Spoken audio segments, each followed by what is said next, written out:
Hello. Hello, everyone. Look, we didn't plan on dressing exactly alike. Yeah. Goddamn weather. It was 80 yesterday. What the fuck? Now it's 40. And I left my jacket at the camp out last week, so Dave and Sarah have my jacket right now. And this week I was like, well, okay, it's all right. I didn't need my jacket at the camp out anyway because it was actually fairly warm. So, I probably don't need it this week. But, hey, like weather usually does around here, seasons will change, within a matter of hours. So I just found one of Laura's hoodies to put on while I got to the movie theater. It's like, welcome to Illinois, where the weather's made up and the seasons don't matter. Yeah. I've also enforced a strict uniform policy on the show right now. There, now you can tell the difference. Perfect. I'm just out for my morning jog before I go out into space. So we went to go see this on IMAX, which thank God. But God help whoever goes to see this in D-Box. Oh my God.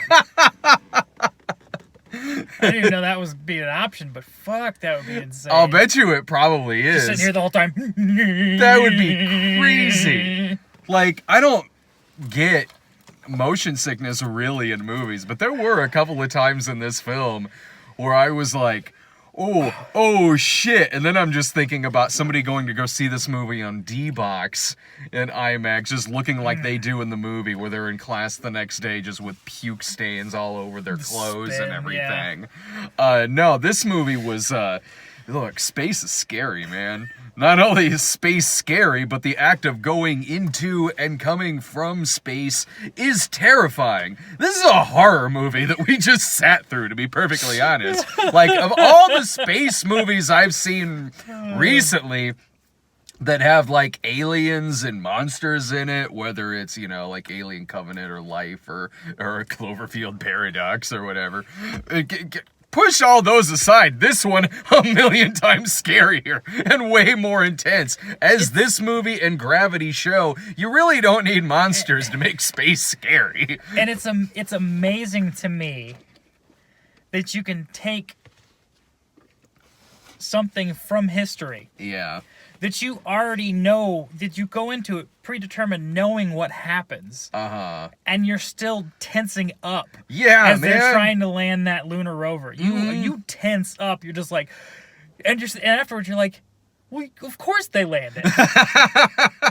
But they do such a good job of taking you into that moment. Yeah. That you can't. You just kind of tense up. You're just like, oh shit. This is intense. Yeah, I mean, you're right about it really putting you there in the moment, because there are sequences in this movie where they go up into the atmosphere and the camera is just inside there with them. Like, we only see what they're seeing, which really isn't much, honestly. Just a little sky, a little land, or just blackness. And so we feel, as the audience, seeing this movie on an IMAX, dude, just feel claustrophobic watching this. And, like, you're tensing up, and you're like, God damn, this shit is fucking terrifying. Yeah, those pods are not very big. Yeah. I mean, because they had to get away with making it as small as humanly possible. Because they had to conserve every little bit of weight, every little bit, to get the boost needed to actually leave the atmosphere and get out to the moon. Yeah. So it's really intense. And there's one scene where they go into a tailspin. Oh, that was when I started getting motion sickness. Like, crap. I had to look away a couple of times because it was like, holy shit. They're literally, they have the camera trained in one position. So the camera is spinning at the same rate. It's one revolution. Did they say 1 revolution a second, basically? Because they were going 360 degrees. It was like, boom, boom, boom, boom, boom. And you're just like, whew. Oh, shit. Oh, shit. And I mean that as a compliment to this movie, because this movie is all about putting you there in that experience. It is all about rattling that theater and just shaking your insides when you're watching this. The last time I started getting queasy watching something, it pissed me off because it was that fucking last Jason Bourne movie. I'm like, Jesus Christ, just hold it fucking still. This one, I mean, it's all about the experience and going to see this movie. And just the sound engineering alone on this thing. Oh yeah, sound editing is fantastic. Yeah. Just the way they edit in and out of the sounds is fantastic. The opening scene alone, just the opening minute of this movie, between the big just guts vibrating and everything, and just little things just like, pins, screws clanking against metal, and all that. Just in the first minute of this movie, I was like, well, this has got a lock for an Oscar for sound mixing and sound editing. Yeah, it's impressive. No, yeah, it absolutely is. And the way that the movie is directed, shot, acted, and even paced, like, it feels like it's a movie that was only made a few years after the moon landing. Like, it's got a real, like, 70s Hollywood filmmaking quality to it. Like, this is some, like, Godfather Deer Hunter levels of, like, cinematography. I mean, just the film stock of the movie alone, and how kind of grainy the movie is too. It really sort of, it looks and feels like a big epic of that era when all these events are happening, or roughly, give or take some years. But certain, go ahead. No, you're good. No, I'm just, and here's my thing too. It's like, if you'd have told me 10 years ago that Ryan Gosling would be who he is right now, I'd have told you to fuck off with that bullshit. He's amazing. Mm. He's flat out amazing. Like, from humble beginnings, he excels anymore. Mm-hmm. Like, and this is no different. He is incredible in this role. He is, and he plays the character very, like, he's kind of got to shut himself off a bit. Like, a big traumatic moment happens with him and his family at the beginning of the film, and he really kind of lets out all of these emotions, these crying, the sadness, hurt, and everything that he has in that moment. And from then on, kind of has to shut a lot of that off.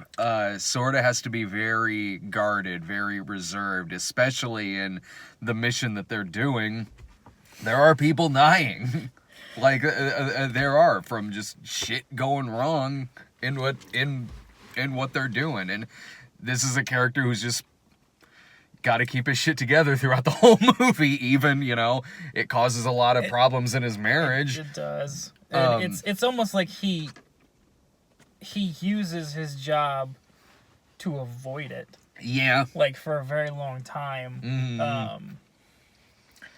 And yeah, talking about people dying, it's like, they don't sugarcoat this. It's gritty. Like, they don't go, they don't show just the good parts. Uh-huh. They show all the shit that happens wrong. Everything. Yeah. Because they're prepping you. They're like, look, you know that this was successful. Mm-hmm. Here's all the shit that had to go wrong first. Yeah.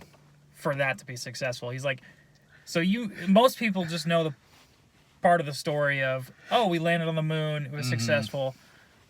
This covers everything else from a period of 61 all the way up right to when they get back from the landing. Mm-hmm. And it's great. I mean, it's sad, it's heart-wrenching. Mm-hmm. It also has humor. Yeah. It Plus, does. Aldrin is kind of a dick. He was probably my favorite character in this movie. It's Corey Stoll plays him. And I love Corey Stoll. Corey Stoll's great. And I'm like, I just kind of wonder, was he really like that? Because it's like... he's portrayed in this movie as someone who kind of doesn't have a filter, and maybe isn't the best in social situations. Oh, no. Like, that guy that everybody knows who has no filter, so they just say whatever shit that they want. Like, that's how he's portrayed in this movie. He kind of was my favorite character in this film. He was really fun. Again, I love Corey Stoll, but he's really not in the movie all that much. Just kind of a handful of scenes, and obviously in the third act quite a bit. But like, but before then, I was thinking in my head, I was like, is this really how he was? So when the fire happens in the Apollo module, and it kills all 3 astronauts, there's a scene a little bit later on with Neil and Buzz and a couple other astronaut candidates, and he's like, well, I put in. He's like, well, what, you think you're getting the moon landing? He's like, well, Gus is dead, so he can't do it. So he's like, I'm the next likely candidate. And it's just like... He's like, what? Come on. I'm just saying what everyone's thinking. and then Neil's like, maybe you shouldn't. Maybe you should just not do that. Maybe you should process what you're thinking for a second. Go, is this appropriate for human consumption? And if it's not, maybe just dial it back. Just a little bit. I know. I was like, I'm kind of digging these scenes here. Like, that character had some humor in this film, and even little things too, like them all running to the bathroom after they do that. What do you call it? What the hell is that thing called? I don't know what the actual. When you're in the chair, a gyro, almost like, and they're all running to the bathroom and puking afterwards, and they're in class after, and they just got like stains on their shirt and everything, like, and there are just beautiful moments in this movie, like just whether it's just silence floating through space or the effects that they use in the movie, which all look real, which all look like, I mean, this is some serious 2001 Space Odyssey stuff that they're doing here, between how they're handling the music editing, the effects in space, and the soundtrack as well, and even just sitting there silently kind of just letting a beautiful moment happen. Like, the movie's great at that, especially when they get to the moon. We've seen a lot of movies that are in space, and a lot of movies where someone goes to the moon. Obviously, I'm thinking of the classic Apollo 18, the horror movie with the space crabs. That's what it was. I never watched that. It was fucking space crabs. It was space crabs, man. Oh, God damn it. What the fuck? This movie, most beautiful moon movie since Apollo 18. But I think you're right, like, with the scenes, like the ones that are lengthened out, it almost seems like they had these shots planned, and then they saw it and just let it go. And if that's the case, it was brilliant from that standpoint. Just kind of seeing what they had and going, no, let's just keep going with this. Let's just give it a little bit longer, let it ride a bit. They're not quick to cut away. They're, most of the editing is more like in the tense scenes. It's really good that way, where it's like when the scenes are intense, then you get the quicker jumps to kind of get your heart racing, kind of get your mood, get you tensing up and everything. And then like those calm moments, like when they're drifting in orbit, and it just slows down, and it's allowed to go. It's allowed to flow, the camera work, and it's just intuitive. It really is. Like, I don't know if it was I hope it was intentional, because if that was the case, keep doing it. Yeah, it gives you a moment to breathe too, when you're going through these, like, hopping that crater over the moon so that they could land, and like the moments you're talking about too, where that happens. It's very, very suspenseful. You're gripping on your armrest, and then they hit the moon, and it's just kind of silent after that. Like, it really gives you some breathing room there, so you can really appreciate just all the intensity of what you just went through, and just how beautiful this is to look at when they finally do get there. I love this movie. Oh yeah, it was fantastic. Just a brilliant piece of filmmaking. So when he was doing it, when he's like controlling the thing to hop the crater at the end, I'm like, I will never complain about landing the plane in Top Gun ever again. running out of fuel, like, it's just you're just watching it going, oh God, is he gonna land? It's like, of course he's gonna land, but doesn't make it seem like that at first. It's like, oh shit. And then going back to sound editing, the great choice to when they open the hatch and the vacuum sucks out the air, and as soon as you get past that, nothing. Like, immediate, like, it was perfect. And his breathing comes into it as it pans down closer, and they did their homework. They really did their homework on this. I don't know how much of the human interaction was true and how much of it was made up, but as far as like the technical aspects, they did an amazing job of getting this down pat and going, okay, here's what's going to happen here. I'm sure some of the interactions were also not faked. I'm sure there's some dramatic moments that were added in. Oh, sure. It's a movie. You got to dramatize things. Yeah. Yeah, and the movie did it well because the acting is fantastic. Claire Foy is amazing in this movie. Like, she's got some really, like, fucking dramatic-ass scenes in this movie. A lot of the really, like, a majority of the really, really dramatic acting in it, whether it's, like, in dialogue, screaming, arguing, just tears through a lot of it. A lot of that comes from her in the movie, because on Neil Armstrong's end, it's got to be more reserved, quiet, and everything. Yeah, kind of like not intentionally, but yeah, it's. She'll probably get an Oscar nomination for this movie. Yeah. This movie was excellent. This was a great piece of filmmaking, and I love this director. I've loved all the work that he's done so far. I thought this was another great movie that he did, Damien Chazelle. Yeah. No, I highly recommend this movie, and most definitely definitely see this on an IMAX if you can. Yeah. Yeah, if you can. Like, this is made to be seen on the IMAX. Yeah, D-Box might be a little more intense, but especially those moon scenes, you get just the panorama of the moon, and it just, oh yeah, fantastic. Any other final thoughts about it? Not really. I mean, it's going into it. I mean, I figured it was probably gonna be a pretty good movie. I didn't realize how good it was gonna be. I think they knocked it out of the park with this one. They really did. Especially when you think, how are they going to make this into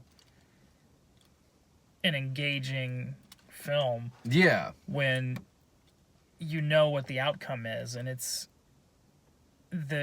showing the human side, showing the deaths, showing the interactions between the NASA astronauts, the interactions between the astronauts and their wives, and the interactions between the wives with the other wives. It's just really well done. Because of all that, it belongs right up there with stuff like The Right Stuff, or From the Earth to the Moon, that miniseries from several years ago. Like, it belongs right up there with that. Earlier, Laura and I went to go see Goosebumps 2. I'll let you know in that review which movie is better. Hint, it's not Goosebumps. Spoiler, man. Oh shit. She and I are gonna talk about that here in a few. So I'm gonna hit stop on here right now, but in about 5 minutes, Laura and I will be back to talk about Goosebumps 2, since there wasn't any break between the two movies to review it. We had, like, once Goosebumps 2 ended, we had like 10 minutes before getting to First Man, which that's an interesting double feature. These damn schedules, man. They're trying to fuck everybody over. Yeah, so they stopped showing really, really late screenings now at this theater, except for Fridays, Saturdays, and maybe Sundays. So how it was like, okay, typically we'd see something at 7 and then something at like 9 or 10 or whatever. There's nothing past like 7 o'clock anymore. So a lot of these have to be split up now between Thursdays and Fridays, which usually that would happen anyway, because there's like typically 3+ movies that come out. But the only time I can really see a couple movies in a row on Thursday now, if it happens to be at like 5 beforehand. Yeah. And if it's something that like me and Laura can go to. Otherwise, we just split up. I mean, the plus side of that is it makes Dave available more because of his job and everything. Although he might not take that as a plus side, considering some of the things I ask him to go see. Yeah, no kidding. But, all right, guys. We'll talk to you here in about 5 minutes or so. See ya. See ya.